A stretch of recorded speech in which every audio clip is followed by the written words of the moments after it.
Good evening, and I am Charmel McMillan, and this is the 29th episode of Just One Thing, the show that talks about life-changing moments, life-defining moments from the standpoint of just life being a crossroad and where your destiny and your purpose come together. And so I'm a firm believer that destiny is when the unexpected meets the inevitable. And I also believe that although most people are reaching for the mountaintop, it's in the valley where you find where you fit into the grand scheme of things and come face to face with what God has for your life. And hopefully when you rise up out of that valley, you come out stronger, wiser, and ready to face the world. This show is titled after my best-selling book, Forward by my friend Mike Epps. And once we were sold out nationally 4 times, I thought the quickest way to be a blessing was to share the stories of others and continue to inspire others that you can and will get through anything that life brings you. So with that being said, let me introduce my guest tonight. She is an author and she's going to talk about her life-defining moments. And we're going to meet her now, Michelle Brown. Welcome, love. How are you? I'm awesome. Good. Welcome. Yes, I'm happy to be here. So tell us a little bit about your life, where you grew up, what growing up was like for you. Mm-hmm. Well, I grew up, I was born and raised in New York City. I was born in Harlem and was raised in the Bronx. I am the youngest of 5 children. I have 2 brothers and 2 sisters. And it's a big age gap between my siblings. You know, my mom had me a little bit in her early 30s. So growing up, it was rough. You know, my father and my mother, they were together when they had me. They were married, and you know, my father was from Harlem. You know, his family moved up from the South and in South Carolina, and moved up to Harlem. And he was basically raised in Harlem. Him and, you know, my mom grew up in Harlem and was raised in Harlem. And, you know, I was born in the 80s. So, you know, my father and, you know, the whole crack epidemic, you know, he was addicted to substance abuse. So I didn't grow up with the father, you know. I grew up, you know, with just my mom and, you know, my siblings. And, you know, unfortunately, like I said, it was rough. I didn't have, you know, male figures in my life because in the 80s, and remember, I'm the youngest of 5, you know, my brothers was into the streets, into the drug game as well. So they were in and out of jail. So I really didn't have a father figure or, you know, a big brother figure in my life. It was just, you know, me, my mom, and my sisters, really. So it was kind of rough. It was rough growing up in New York City. I made it do what it do, but, you know, it was rough. So let me ask this. You mentioned that your parents were married and together at first. Oh, there's a little bit of feedback.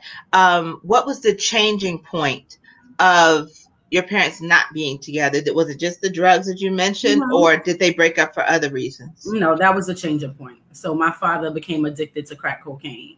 Okay. So, that changed everything, you know, drastically. You know, my mother had previous children. I'm their only child together. Okay.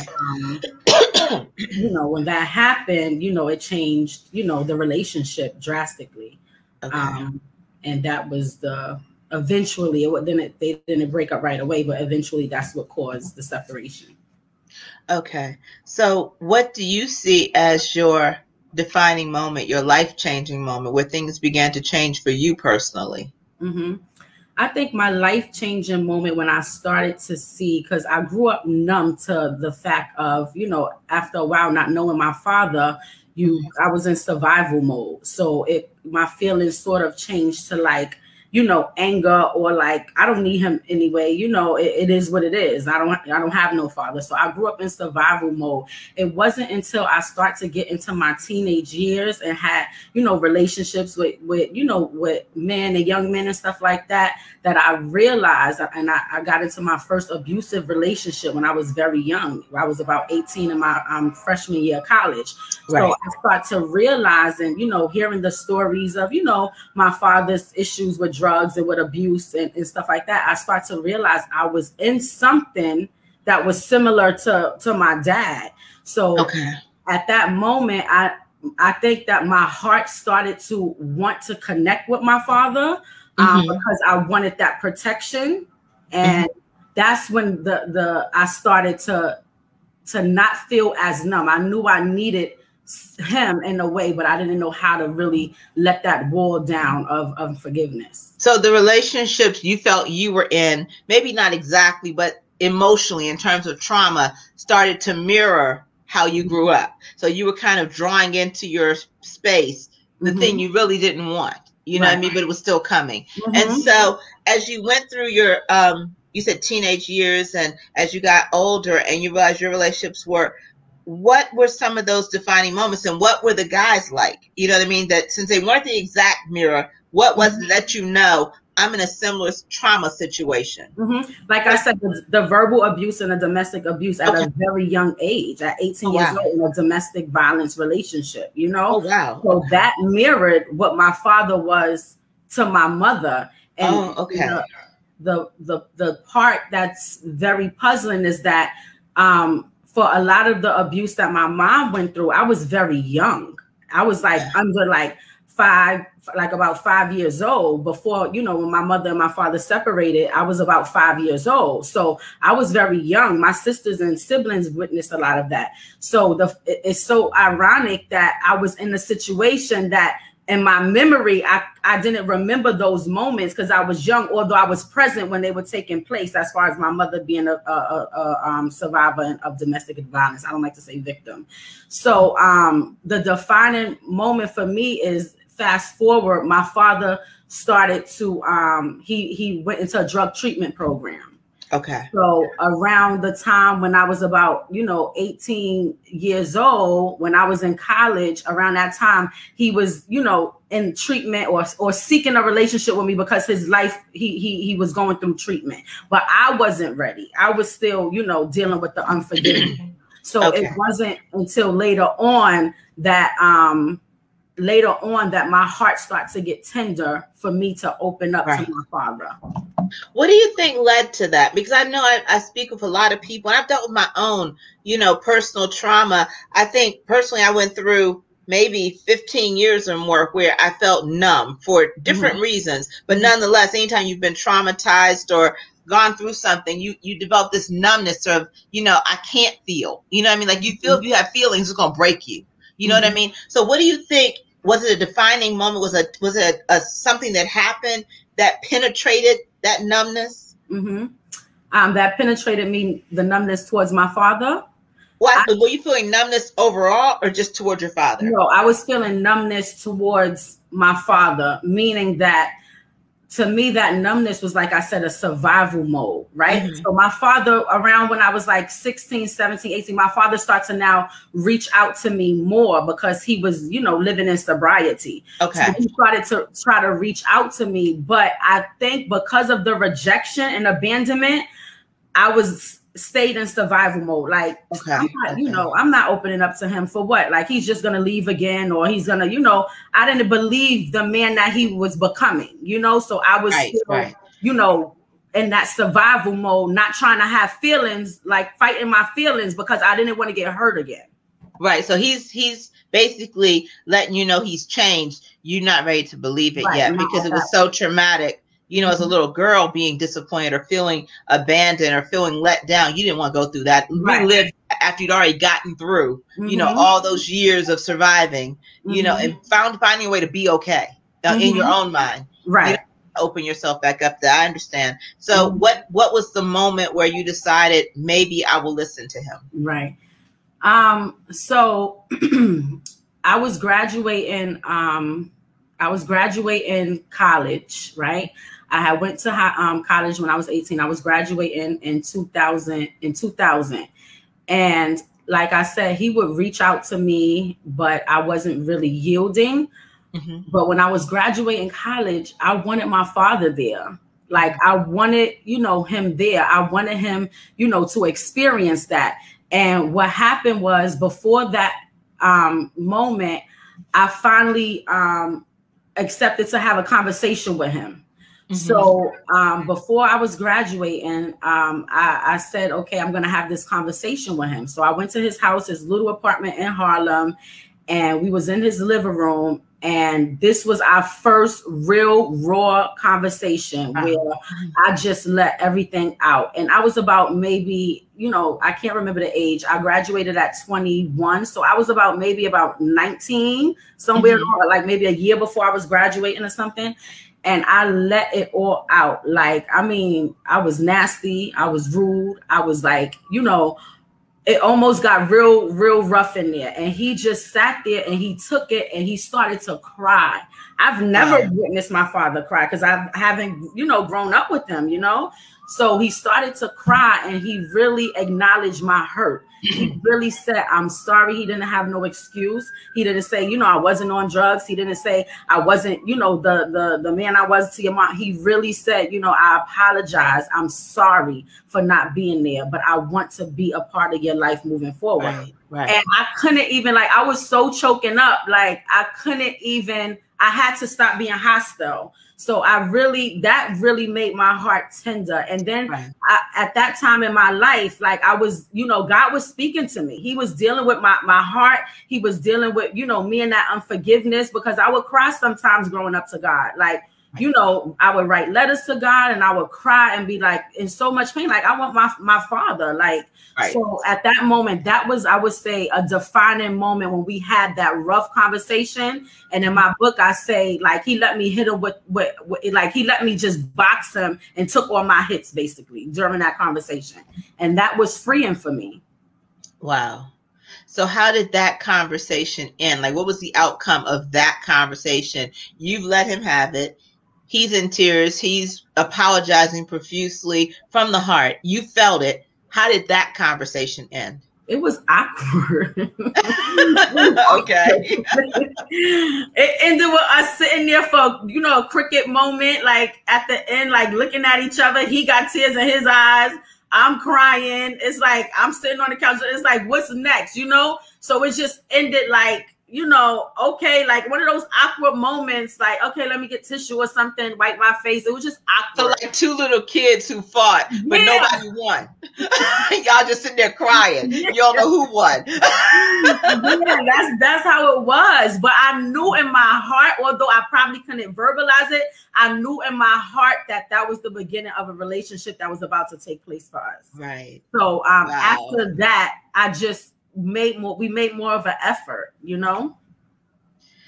Well, I can feel this. I can feel me tearing up. But I was like, I'm not crying. You're crying. I can see it feeling about to happen. So I'm gonna stop. Yeah. So okay. After that, you start your relationship. What is the first step? And I don't want to take away from your book. So, lead me where you want me to go with this conversation, because I haven't read your book. But after you have that conversation, after you know in your heart it's going to be the start of a relationship, what kind of happened next for you? Or what was the next step? Because I think there's so many people trying to heal. Without giving away your book, if you can, what is the next step after you reach that moment of you both want to reconcile? Right. That's what is that moment? What happens next? What do you do after that? Because I mean, a lot of people don't know what to do after they say I'm sorry. After you cry, after you let all the feelings out, you know, because I know I've been in situations where it wasn't like that, but it nonetheless was a come to Jesus moment, you know, where you telling everything and you let them know how you feel, you know, head and neck rolling, then you want to box them. You go through the whole gamut of emotions, and then you sit there and look at each other. And then for me, nothing happened because I'm like, I'm done with it now, you know. But I think you all reconciled. So what was the next step in healing? I say I wrote a free ebook too on forgiveness, addressing this same question. And in that book, I say too, reconciliation takes two people. So after that step, I realized, like I said to you, I knew in my heart that this is the beginning of a relationship that was about to start taking place. Right. So we both had to put forth an effort. So the stubbornness, you know, I had to let that go. You know, the resentment, I had to let that go. You know, so the next step after the reconciliation is building. You know, and it takes time because I had to trust my dad again. You know, I couldn't always go back to, oh, when I was 10, you came or whatever age and promised me some white skates. I always say this, but promised me some white skates with the pink wheels and you never brought them. You know, I never seen you again for another couple of years. I had to let all that stuff go and really allow him to earn my trust again. And he was faithful. He was committed to this relationship. Never missed a birthday after that. Always got a card, you know, will call me. We would talk. And those moments, the phone calls, it's kind of like in the beginning, Char, like it's weird because you like, what do we talk about? We don't really know each other, you know, but you have to stay in it. You have to stay committed to it and let it work its way to building a relationship. So I had to not ignore the phone calls. I had to answer the phone. I had to talk about stuff that I really like I had to give him a chance and we had to build with each other and he had to build with me. So that means, you know, teaching me how to drive, coming to change my battery on my car when it runs out, fixing a light bulb. Like he was doing all those things. So we was building. So that's was that something he came up with in terms of the, you know, physical ways that he was showing you, I love you, I'm your dad? Or was that something you began to ask him to open up the room for him to be in your life? I think it was some of both because I could tell he wanted to be dad. He wanted to be that dad. So when I wanted to buy my first car, I'm like, Dad, you know, I was like in my first federal job because I graduated college. Now I'm working. I'm like, Dad, I want a car. My mom don't drive. Nobody, you know, so my dad was so he was excited. He was like, oh, let's go pick out your first car, you know? And and with that, I think he took that and ran with it because that was his thing, you know? So he taught me about the battery. He taught me what I need to do if I have, you know, so this was a moment. And that's, like I said, I had to allow him to be that, you know? So this was a moment where he was showing me daddy, you know? Dads take pride in turning their daughters into women. You know what I mean? They really do. Even with all the trauma, you know, just to recap for anybody who's just starting to watch, you know, unfortunately drugs separated your family. Your dad was on drugs and then I guess there was a separation, I think incarceration or something, or there was a separation where he wasn't there. And we're talking about that turning point where you finally let him know years and years later after being numb and going through college and want him to be a part of that graduation process. So you're matriculating through college and you open up your heart. You all have a come to Jesus moment. And so now you're picking out your first car.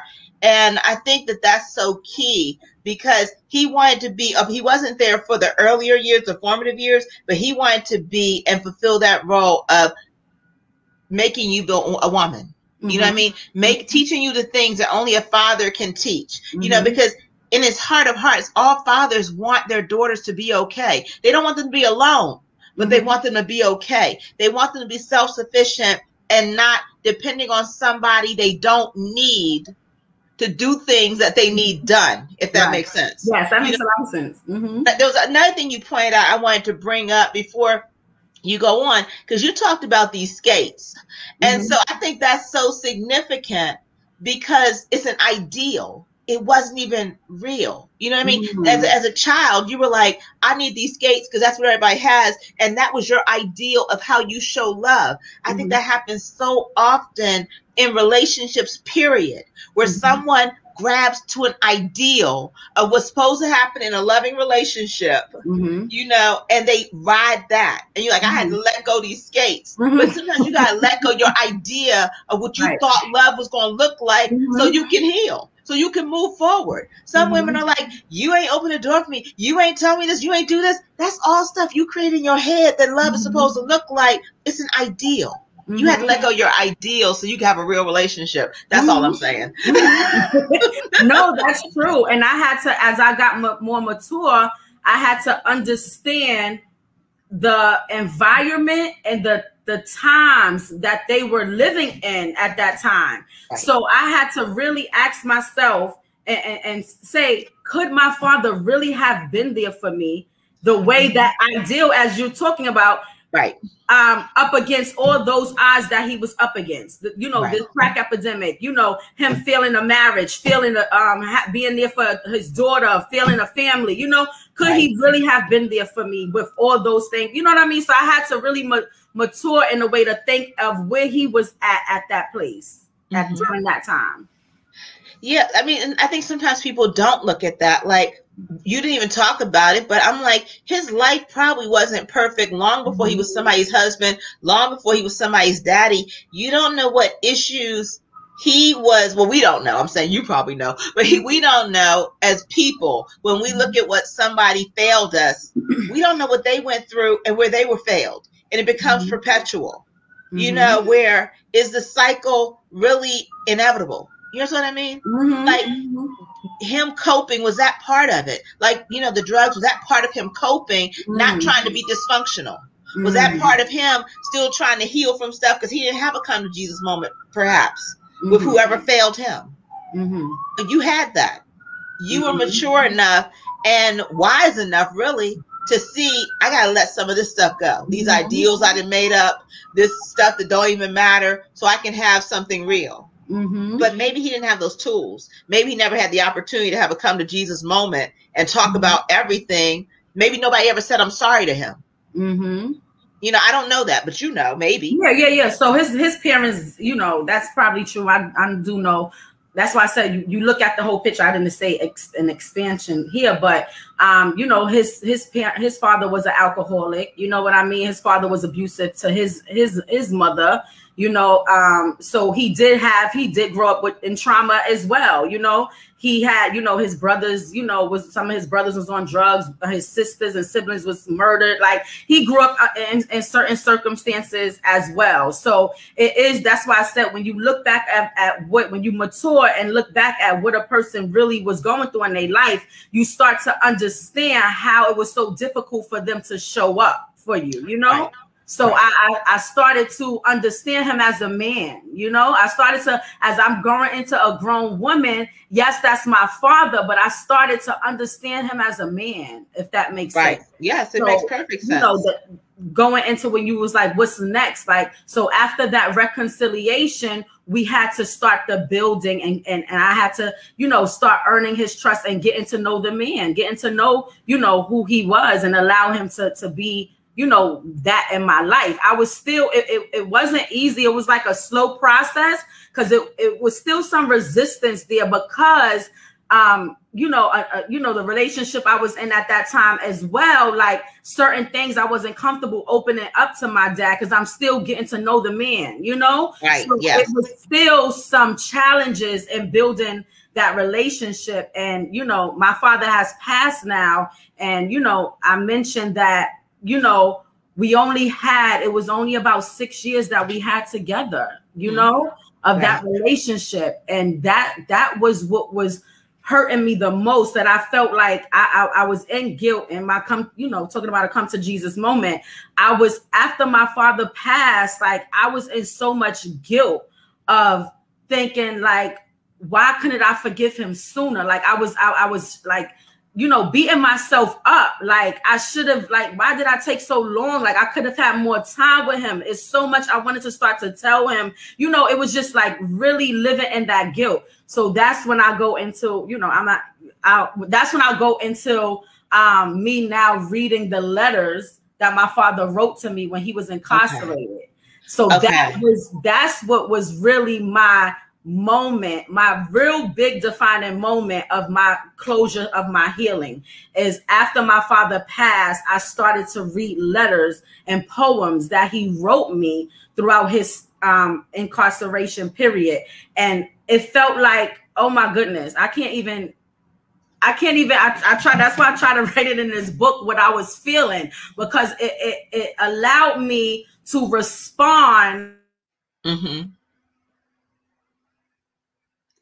She's frozen a little bit. I think she's going to come back. But while hopefully the internet connection is clearing, I just wanted to reemphasize to people who just started listening that this is author Michelle Brown. She is sharing parts of her story in the tumultuous things that happened with her dad early in her life, where he was actually separated from the family due to his own, personal trauma with drugs and things of that nature. So I was just recapping while your connection was clearing up.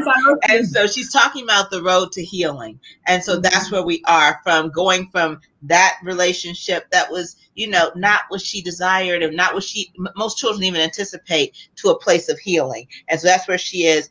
Her father had an untimely passing maybe 6 years after they reconciled, and she's now starting to talk about the letters. My question is, did you know about the letters before he transitioned, or did you find out about them afterwards? No, I knew about them before, right? So when my father was incarcerated in the 90s, my mother never moved. She was at the same apartment for all those years, so he knew where we lived.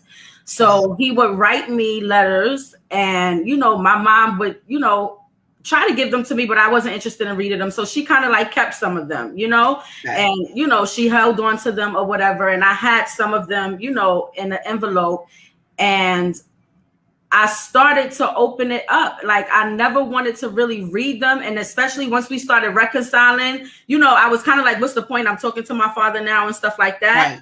Right. So then I said, let me go and read these letters. Let me go and read these letters and try to respond to these letters how I should have responded back then. Right. And when I started to read these letters, because like I said, I knew, my father, once we started getting to know each other, I knew that he started, he wrote poetry and stuff. But growing up, I didn't understand when I was 10, 11, 12, why I love poetry so much, why I would write poetry. I would just, write, like, where did I get that from? So it wasn't until I started to know my father that he was a poet. He was a writer, and when I go and read these letters, and I mean beautiful letters, he wrote a whole poem about when I was born, about how I was conceived, what time it happened, the whole thing. And when I was reading this, like, I was bawling because I never knew. And he wasn't trying to stress it to me. Hey, did you go? We was just building a relationship. Nobody's trying to really look at what was, in the past anymore.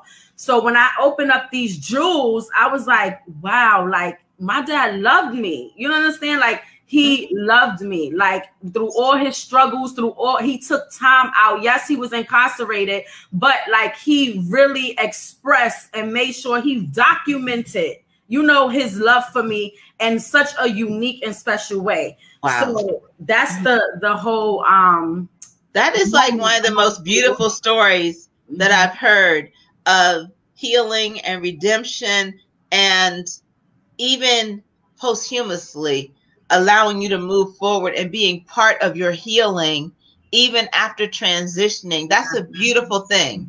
That's really a gift from God to have that, and to realize what you have, is even a bigger gift.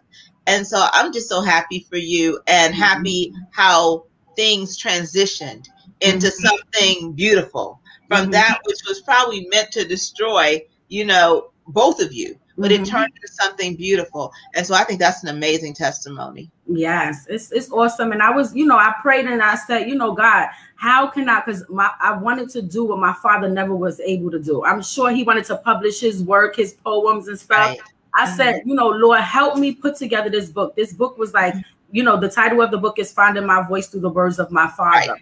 So I said, help me, Lord, put together this book in a way where not only am I giving hope to daughters and father relationships being restored, but help me put it in a way where I'm honoring my father, where I'm honoring the things that he do. He was very big on giving back into substance abuse, and he was a substance abuse counselor for families. So he would, lead support groups. So I wanted to, take it to the next level for him. Like, put his words too, along with my words in the book. So, God gave me the creative idea, but how to do it. At the same time, God was showing me how not only am I finding my voice through the words of my natural father, but God, now I can receive him as my spiritual father in a way, because I mentioned that, in previous interviews, like, I had difficulty acknowledging God as father. Like I would say, my savior, my God, our redeemer. Yes. But I cannot say father, because to me, father meant rejection, abandonment, broken promises. So when God allowed, this relationship between me and my father to heal, and then after he transitioned, allowed me to read these words and heal, it's like God was showing me, I'm your divine protector now. I'm your father. Like I set this all up. All this was a setup to bring you towards me. So it's that is beautiful. That is beautiful. A moment. It's a beautiful moment, Char. Yeah. So I know the listeners are listening. So there's a slight delay between Facebook and YouTube and the whole connection. So there's about a 20-second delay.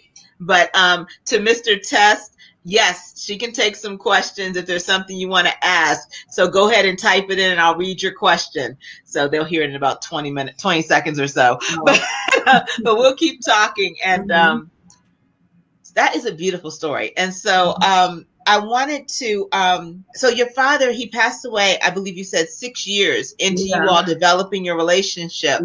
That seems like it would be untimely, because he seemed like he still would have been relatively young, or no? Yeah, well, he was a little bit older than my mom, but he was in his 60s when he passed away. So like 16, I want to say he died in 2011. So and he was born in 47. So maybe like 62, if I'm not mistaken. But he was relatively, young, and you would see my daddy and you would be like, what? He's 60. What? He looked like he's 50 something.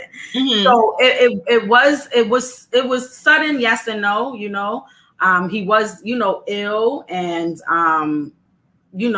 he had a procedure done and he just didn't bounce back from the procedure. He started to, deteriorate or what have you. So it was kind of like we was hoping, okay, this procedure would, have him well and put some more, years on his life and stuff like that. But he didn't bounce back too tough after it. So that's when he passed away. But what I said, the mercy of God, he was able to witness the birth of his first grandchild, my son. Like he was there in the hospital. He witnessed that. And my dad passed away in 2011, and my son was about to turn 2 the next month. So he was there for a whole year with my son.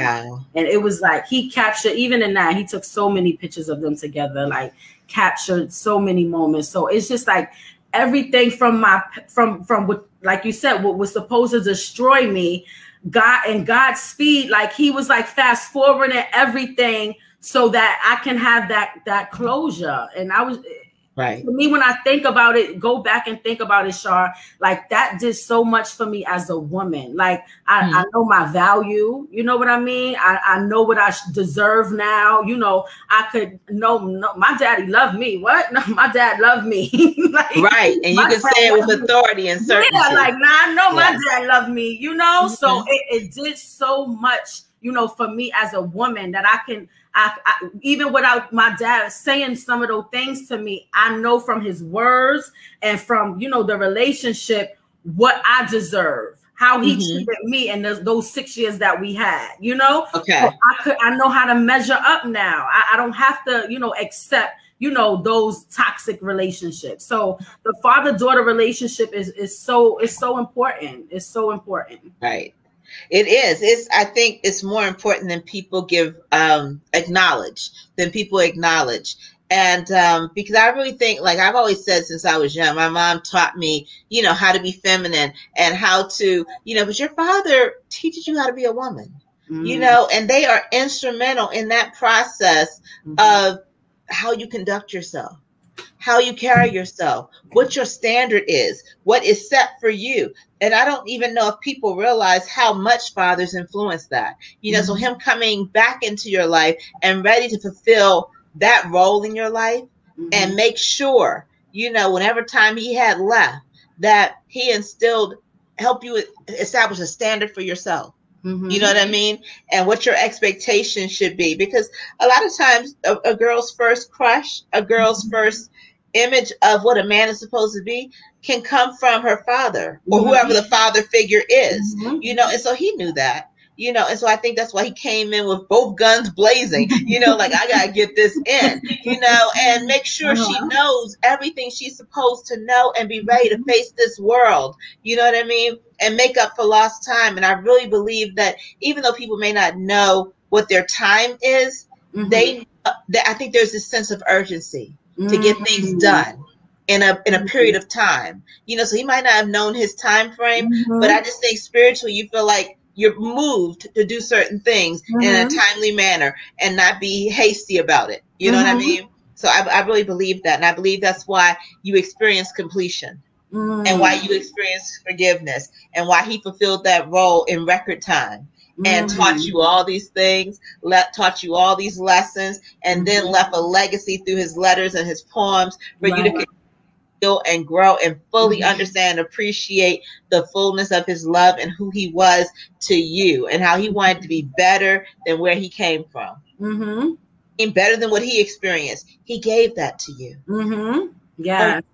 Timing might not have been what you thought it should be, but it happened nonetheless. Yeah, so true. That is so true, Sean. That is so true. He did a lot in those 6 years.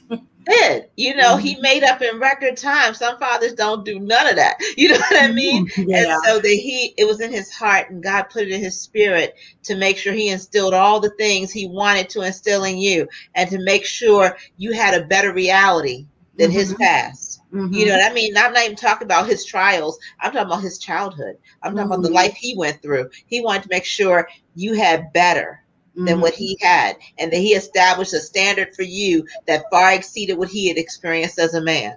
And so that was just amazing. It was an amazing gift. I think it's amazing how God brought your life full circle. Yes. So what's next? What's next? So my book is out. This is my book right now, Finding My Voice. Yes, Finding Your Voice. Okay. The Words of My Father. So right now it's in post-production. The pre-orders, I had a book launch a few weeks ago, and the book is available for pre-order. It's going into full print really soon. So shipments is about to happen soon. Right.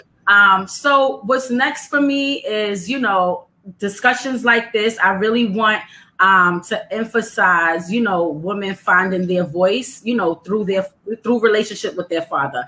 I'm, you know, aware that every relationship can have a reconciliation story. You know, some relationships with father-daughters, you know, could be too toxic or unhealthy, you know, to reconcile. But what I'm really trying to drive home is the story of, you know, forgiveness and the willingness to reconcile a relationship with your father if it's possible, you know, because it not only, you know, helps you as a woman, but it also helps, like it's helping me, it helps you find your voice. So, you know, I'm, you know, trusting, you know, God, I'm leaning on God, you know, with the direction on how to move. I've never wrote a book before. This is my first time being a self-published, you know, author. So I'm hoping that I can have more conversations like this. I'm hoping I can even give back to certain substance abuse treatment programs and family association groups, and do, like, you know, workshops and stuff there, telling me and my father's story, you know, of how, you know, he survived off of addiction and how he was able to walk through forgiveness and reconciliation. So I want to do, you know, work like that. Yeah, that's it. Just really trying to drive that story home, and really trying to help other women get through that process that's been broken in relationships with their fathers. I think it's a beautiful quest that you are on, spiritually and emotionally, not just sharing your healing with others, but encouraging them to heal, and even giving like kind of a guide to healing, you know, because I think that's needed on so many different levels. Now, the question that was asked really didn't have anything to do with your book, but I think it was driven probably, I'm guessing, by the talk of redemption. And so the question was, does church have a major impact on whether or not a person goes to hell? I guess whether or not they're redeemed, you know? And so I didn't know if as an author talking about healing, if you wanted to quickly address that for the viewer. They said it was just a general question and they wanted to know your thoughts. Well, a lot of people, as we can see with this pandemic, like God is moving beyond the four walls of a church. So when people talk about redemption, a lot of people, you know, that's not aware spiritually, goes to the building, the church, Right. you know? So when you're talking about redemption is only going to come through a relationship with Jesus Christ, you know? So I'm a believer, you know, I'm a believer of Christ, you know, he's the head of my life. He's my savior, my father. So when you're dealing with redemption, you got to step away from just narrowing it down to thinking a church is what's going to bring redemption. Jesus Christ is what's going to bring redemption. So having a relationship with Christ is how you're going to, you know, be redeemed. And yes, there is a heaven. I believe there's a heaven and there is a hell. So if that person or whoever asked that question with the specifics, yes, you know, to be redeemed, Christ has to redeem you. And when Christ redeemed you, you know, you're going to heaven. You're not going to hell. But I think we have to come out of this place of, you know, putting it on in the four walls. Like God is bigger than the four walls. It's about a relationship with Christ. Yes. It's your faith that makes you whole. Right. Period. Not the building. Mm-hmm. Your faith makes you whole. So thank you so much, Michelle. Is there anything else you want us to know about you or your book? Or have we gotten all hearts and minds are clear? I want to make sure your story has been fully told. All hearts and minds are clear. Well, thank you so much for joining me. I'm going to join you backstage in just a moment. And so you all, thank you. Thank you to my guests. Thank you all for watching, and thank you all for who will be watching the playback. This is an amazing story of love and forgiveness and redemption. And I just think it's something that needed to be told, you know, and it needed to be heard, you know, in just the way that you shared it. And so I think it's such a blessing, and I'll see you backstage shortly. Thank you. Thank you. Okay. Oh, thank you. Okay, so this concludes another episode of Just One Thing, the show about life-changing moments, defining moments, and anything that pushes you closer to your purpose, closer to your destiny. Michelle shared an amazing testimony of love, forgiveness, and really a full circle moment of sharing when you think time has been lost, when you think that you may have run out of time or that season has passed. God lets you know he can make time stand still and redeem that relationship. The things that he has for you will come forth, including finding the love of her father. So please watch this episode. Watch the past episodes. We've had some amazing guests. And please check out my show on Tuesday. It is what it is, How Men Think, about love, life, relationships. If you want to watch it, go to Chartown Ent at Facebook and watch the live stream on Tuesday at 8 p.m. Eastern Standard. Otherwise, the next day, the show will be loaded up on YouTube, so you can find it there. I'm Chartown McMillan. This is Just One Thing. I'll see you next week.